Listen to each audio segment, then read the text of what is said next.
Nang makita nilang nagsalita ang mga pipi, gumaling na ang mga pingkaw, nakalakad na ang mga pilay, at nakakita na ang mga bulag, at nagpuri sila sa Diyos ng Israel. Ayan, alam mo ang isang sign na pinakikita ni Jesus, yung gawa niya. No? Kung hindi siya tunay na anak ng Diyos, bakit nakakapagpalakad ng pilay, nakakabuhay ng patay? Bakit ganon? Diba? Isang kagandahan lang kay Jesus, nangako siya. Ang sino man sumasampalataya sa akin, magagawa ang ginawa ko. At higit pa doon, magagawa niya. Dahil aakyat ako sa Ama. Marcos 16:15 hanggang 20. Tungkol sa John, sa ascension, pag-akyat ka. Diba? Bago siya umakyat, sabi niya, humayo kayo at ipahayag ang mabuting balita sa lahat sa buong mundo. Ang sasampalataya sa akin at mabibinyagan maliligtas. Sa makatuwid tayong lahat sumasampalataya, binibinyagan tayo, maliligtas tayo. Pero meron tayong tungkulin, ipalaganap ang mabuting balita sa buong mundo. Tanong, pinapalaganap mo ba? Hindi pinoproclaim mo ba ang gospel throughout the whole world? Yan. Ngayon, pwede naman sabihin natin, paano ko ipapalaganap? Hindi ko alam. Diba? Yun ang problema. Kaya maganda itong ganitong mga Katoliko, may Bible study rin. Sa iba kasi wala. Simba lang ng simba. Wala Bible study. Tapos sabihin, paano ko ipapalaganap ang Biblia? Hindi ko naman alam. Kaya kailangan meron din. Sapagkat may tungkulin tayong ipalaganap ang mabuting balita sa buong mundo. No? Later on, makikita natin sa chapter 24 pa yun. Anong kabutihan na ipalaganap ang mabuting balita? Saka doon natin malalaman yun. So, pinakikita niya dito, kung siya'y nagpagaling, nagpalayas ng demonyo, makapagpapagaling ka rin kung sumasampalataya ka sa kanya. At maaaring higit pa doon, magagawa mo. Later on, makikita mo sa Acts of the Apostles, si Jesus kasi, nung siya nandito pa sa lupa, pag mayroong may sakit, hinahawakan niya. Yung yan na ni Pedro, may lagnat, hilawakan sa kamay, umalis ang lagnat. Tinakapagpagaling siya. Yung mga apostol na sumasampalataya sa kanya, nagkaroon din ng kapangyarihan, higit pa sa kanya. Si Pedro, pag maglalakad yan, yung mga may sakit, ihihiga nila sa bangketa. Lalakad si Pedro. Pag si Jesus yun, hihipuin ni Jesus. Si Pedro, hindi hihipo, naglakad lang. Lahat ng tamaan ng anino niya, gumagaling. Higit pa kay Jesus, nagawa niya. Yun, ano? Kaya kung ikaw ay talagang taintim na sumasampalataya kay Jesus, ang nagawa ni Jesus, higit pa doon, magagawa mo rin. Higit pa doon, magagawa mo rin. No? Kaya kung nakapagpagaling siya na may sakit, ikaw din.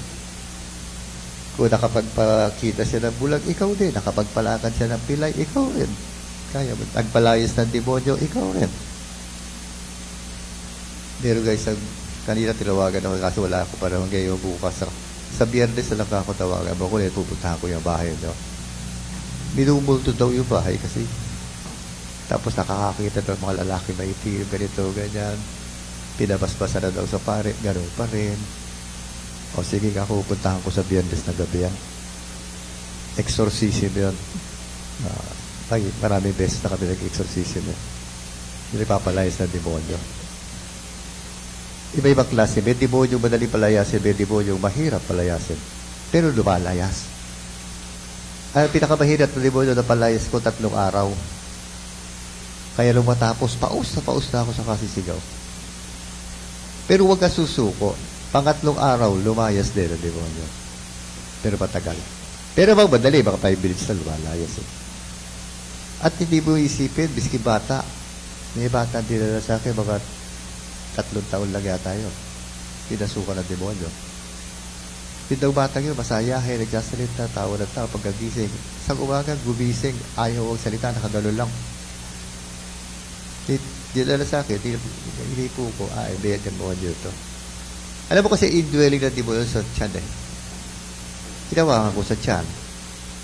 Tapos doon ko na-exorcism. Sa kahalan ni Jesus, lumayas ka sa katawan ng batang tao, lumayas ka. Siguro mga Mga 2 minutes lang, hanggang yung bigla, wah! Biglang ganun. Tapos tumawa na, nagsalita na. Ibig sabihin, lumayas na yung demonyo. Ganun. Wala. Sinabi ko lang doon sa lola at sa tatay, wala yung nanay. Tignan niyo mabuti bahay niyo. Baka may magkagalit. Pag may magkagalit o nakakasama ng loob, may matinding galit sa loob ng bahay, dinidemonyo yung bahay na yun. Yan na. Kaya, pag nahuli mo yung asawa mo ng bababae, huwag kang masyado magalit. Baka pasukan ng demonyo yung bahay niyo. Galit ang dahilan. Pag masyadong matindi galit, dinidemonyo tao. Basta na, ano. Kasi nasa ano yan nasa Efeso 4:26. Basahin mo nga. Kung magagalit man kayo, iwasan ninyong kayo'y magkasala. Agad ninyong pawiin sa kalooban ang galit. Dito rin. Huwag ninyong bigyan ng pagkakataon ng dyablo. Ang magnanakaw ay huwag nang Ayun. Huwag niyong bigyan ng pagkakataon ang dyablo. So pagka nagagalit ka daw, alisin mo kagad. Kasi binibigyan mo ng pagkakataong makapasok ang dyablo. Kaya kung magkagalit man kayo, iwasan niyo magkasala. Pawiin ka agad ang galit. Huwag mong bigyan ng puwang ang demonyo. Pag hindi mo inalis yung galit mo, didemonyohin ka. Diba? Kung ikaw lang, baka sa buong bahay hindi pumasok. Mahirap yan. Pero mali yan sa Ingles kasi, be angry but do not sin. Do not let the sun set on your anger and do not leave a room for the devil. Kaya pag matindi galit mo, nagbubukas ka daw ng pinto sa demonyo. Kaya pumapasok ang demonyo. So yan na, iwasan ang galit. Huwag masyadong magagalit. No? Pilitin mong papawi ang galit. Do not let the sun set on your anger daw. Kaya kayong mag-asawa, kung nag-aaway kayo, huwag kayong matulog ng magkagalit. No? Magbati kayo hanggat maaari.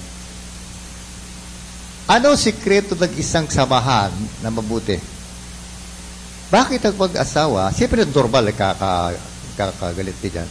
Bakit ang mag-asawa tumatagal na sa pagsasama ng maayos? Ano sikreto? Ito, miski mahal mo tapos may nagawa, nagagalit kayo. Ano sikreto para madaling maayos ang gulo? Sa English, ganito ha. The harmony, ang harmonious relationship depends on the humility of a person to say, I'm sorry kahit siya ang tama. Yun. Kung ang tao marunong magpakumbabang magsabing, I'm sorry kahit siya ang tama, payapa ang tahanan. Tahimik ang tahanan. Kasi matagal na sa pamimag-asawa ever since for 41 years. Pag nagkagalit ka hiwalit, tapos hindi na tagal, sige na, kahit anak ko taba ako, papasukan ako. Bisa naunahan na niya ako, Papa, I'm sorry ha. Pagka meron kang humility to say, I'm sorry, kahit ikaw ang tama, maganda takbo ng bahay. Maganda. Kaya labisa, bilag-away lalo dyan. Sabi ka na, Mama, I'm sorry, ako nagkamali. Hindi, I'm sorry, ako bali. Hindi ako sabi, away na. Away na naman. Kaya, imbis na magkasundo, lalo nag-away, no? At the feeding of 4,000. Ito, bihirang-bihira nakakapansin ito, ha? Tingnan mo mga apostol. Lahat kaya apostol na yan, masunuring tao. Masunuring kay Jesus. Kasi yung feeding of 5,000, nakita natin na dito, sa chapter 14, from verse 13 to 21. Ngayon, ang nakalagay dito, basahin mo yung verse 20, chapter 14. Verse Kumain 20. silang lahat at nabusog. Tinipon ng mga alagad ang lumabis at sila'y nakapuno ng 12 bakol na pira-pirasong tinapay. Ayan. Ilan na ipon? 12 bakol. 12 bakol. Bakit hindi bakol? Basket yun.